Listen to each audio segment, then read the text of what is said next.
Welcome back to MVM. Today we're going to be taking a look at Starship Interstellar from Pendragon. This is a sci-fi disaster movie in a game. The sun is about to explode, wiping out our solar system. Now, there's a few things that have contributed to this. Number one, just the sun will eventually explode. But number two, the nations of the world have been mining the sun for solar materials, which has hastened the heat death of the solar system. So everyone kind of feels a little bit of responsibility for hastening the end of the world practically. But there is a little bit of hope for humanity, and that lies in Starship Interstellar. Everyone on the planet cooperating to build a generation ship that can leave the orbit of our solar system and find a new home somewhere in the TRAPPIST system. So that's a big task, a monumental task, and it cannot be completed within the orbit of Earth. It has to be built in space. Not only that, but Earth itself is running low on resources. You're not going to have a lot of the resources that the nations need to build this ship. So you're going to have to send out your fleet to mine the other planets of our solar system, bringing back precious resources that you can then use to build the ship. However, this game is not a cooperative game. While you are all contributing to the building of this ship, you're also going head-to-head in a kind of a cutthroat game where you want to be the one with the most reputation to be deemed the leader of humanity. You want your nation to rule on in the new system. So there's a lot of things happening in this game. This is a deeply strategic game with a lot of layers and a lot of interlocking parts. When you look at the board itself, you're going to feel like you are sitting in mission control. There is a lot of data to process on this board, and it's going to give you different views of the solar system. You're going to see the current rotation of all the different planets, and you're going to have tokens on this board that represent where your ships are located. You'll see all these little blue dots that represent the different orbits of the planets. You're going to be moving through these orbits to other planets to try to mine them. Below that, you're going to see the planets themselves.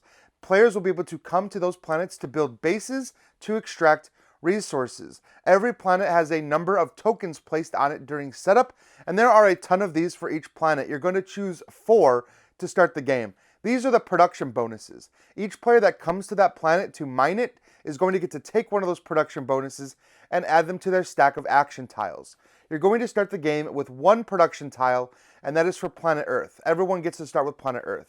In addition to that, you're going to start with 4 other action tiles that dictate the actions you can take over the course of the game. And I'll talk about that during the action phase. Below that, you have the Mankind board. This is where you're going to be tracking your progress in saving humanity. How many citizens have you saved? How is your reputation going? How many points do you have on the Savior of Mankind track? How far along is this spaceship actually being completed? And then, of course, you have your government track, which is very important.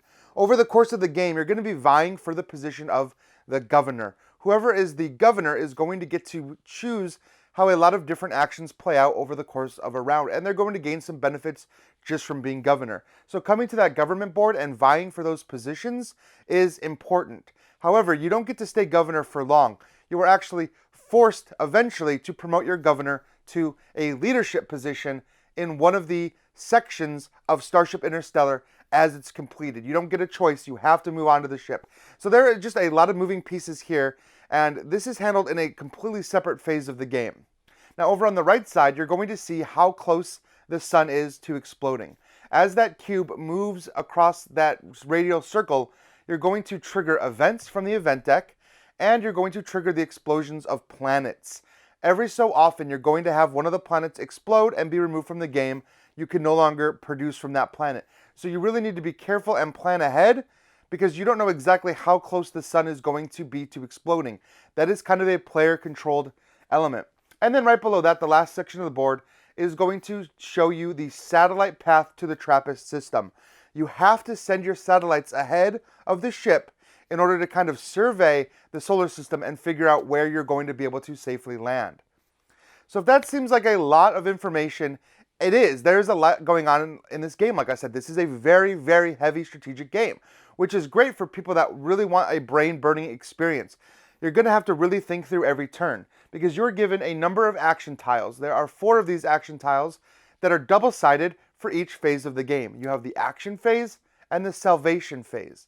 During the action phase, you're going to play these tokens with their action side face up, and each one is going to allow you to do something different.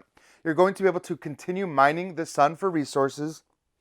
Yes, even though the sun is about to explode, it's still the best way to get resources. You can draw resource cubes from this solar bag, but when you do, you're actually hastening the destruction of the solar system, and you're moving that disk a couple of spaces based on the total value of resources you gained. So this is the double-edged sword. It also lowers your reputation. People don't like you going to the sun, like it's already pretty close to being destroyed.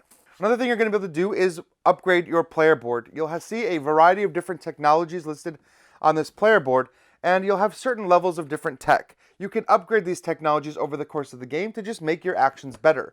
So while everyone does start off kind of on the same even foot, you'll be able to produce more as time goes on.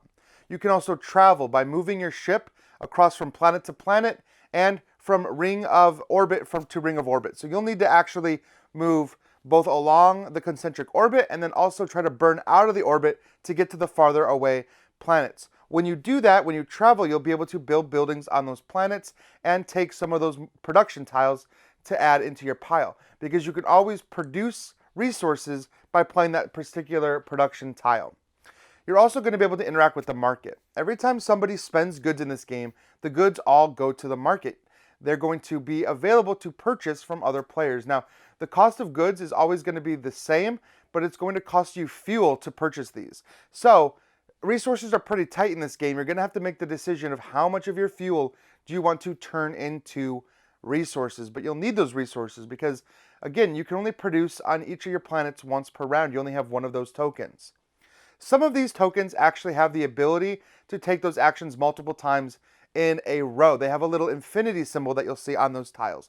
As long as that is your face-up tile, when it comes back to your turn, instead of playing a tile, you can repeat the action of that tile. You can move again, upgrade technology again, but you have to be able to afford it. Once you cover that tile with a new tile, then you can no longer go back and take that action. You'll just continue on. In addition, everyone is going to have 3 bonus action tiles that they get at the start of the game that are going to be completely random.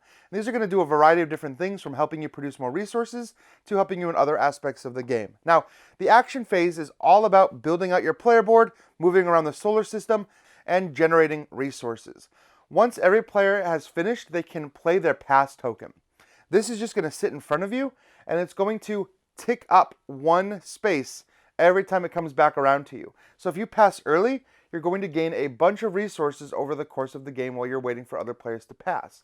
But once everybody has passed, then you're going to move on to the salvation phase. This is where you're actually going to see how many people you have saved. You're going to flip over all of your action tiles, except for your production ones, to the salvation side. And these are going to let you help people get onto the ships. You have these little meeples that you're trying to save, and of course you have a box full of these. All of your components are in this box. So you're going to be taking meeples out and placing them on the track in order to score prestige points, increase your reputation, and increase your positions on the Leader of Mankind and Salvation tracks. So again, there's a lot of different things you're doing here, trying to bring people into the spaceship, but you also have to build the spaceship. You'll be able to commit resources to filling up these spaces, and you'll see a number of different player counts here. This is going to determine how many of these tiles you have to add based on the number of players. Once a piece of the ship is complete, you're going to flip it over. Whoever was currently the governor is going to come over and be the leader of that section of the player ship, and then you're going to set the ship piece aside. Over the course of the game, you're going to eventually build out the ship, and that is one of the in-game conditions. If the ship is completely built, you have all of the cryopods for your player count completely filled with people that you can rescue, and your satellite has reached the TRAPPIST system, so you're going to need to keep moving those satellites around. Then the game ends and everyone gets to score points. The game can also end if the planet blows up early and Earth explodes, and that's bad for everyone. You don't want the game to end this way. You really do want to try to complete that spaceship. So after all that's done, that's when you move into the governor phase. And that's where I was saying you really need to move yourself around this government board so that you are in a position to take control of that governance seat. Because the government gets to control the actions of the collective nations. You're always going to add pieces to the spaceship, but the governor is going to get to choose which those are. You're always going to move the government's satellite 1 space towards the TRAPPIST system. And again, the governor is going to get to choose where that goes. and they're going to reap the rewards of those. So there are some real benefits to being the governor. But once the governor phase is done, then you're going to start over again with that action phase. And as you're playing this game, as you're triggering new rounds, as you're triggering events, planets are going to rotate, bad things are going to happen as you flip those tiles over. You'll always get to see kind of the event that happens next, but that doesn't always mean that you're going to be able to prepare for it. So this is a points game. I mean, you are trying to score the most points on that reputation track by doing all these actions. But again, that only is going to matter if everyone kind of works together and pulls their weight in actually trying to build the spaceship. You really need to focus on that. So that is kind of an overview of how Starship Interstellar plays. Like I did say, there are a ton of interlocking mechanisms here. A lot of these different aspects of the game are going to feed into each other. You really need to build the bases to get the production tokens to be able to build the spaceship. But if you're building the spaceship, maybe you're not spending the resources you need to upgrade your player board. And of course, you can't do everything in this game. You really, really have to focus on the things you want to do. That's why I call this a deep strategy game, because you really need to come into this game with an overarching strategy. And yes, there are tactical decisions from turn to turn as the planets rotate, as events pop up that you need to deal with. But by and large, there's no real hidden information except for what's hidden behind the other players' player sheets, which is going to be their resources and things. So you might not know exactly what other players are going to be able to do, but you know what the board state is generally going to look like when it gets back to you. So again, this is Starship Interstellar. This is a great game for fans of those disaster movies, for fans of heavier games. This is definitely a thinker. You're going to be planning out your turns, multiple turns in advance, which for me is a lot of fun. I really do enjoy those really deep games. And of course, this being a space theme and a disaster theme, it kind of really captured me. So the game is going to be on Kickstarter. You'll be able to see what all of the final components are going to look like. As always, all you're seeing here is a prototype. You'll see tokens instead of miniatures. These boxes that the pieces come in are not final. So you'll be able to see all of that and more on their Kickstarter page. So take a look at that. Let me know in the comments what you think about this game. And as always, thank you for watching, following, and subscribing to us here at MVM. And I will see you next time. Congratulations, you got to the end of one of our videos. Now, if you want more practice, just click on the video over here. It's another video. You might not have seen it yet, so click on it. If you don't want to do that, at least click on the subscription button below. That always helps us. And if you want notifications, please ring that bell.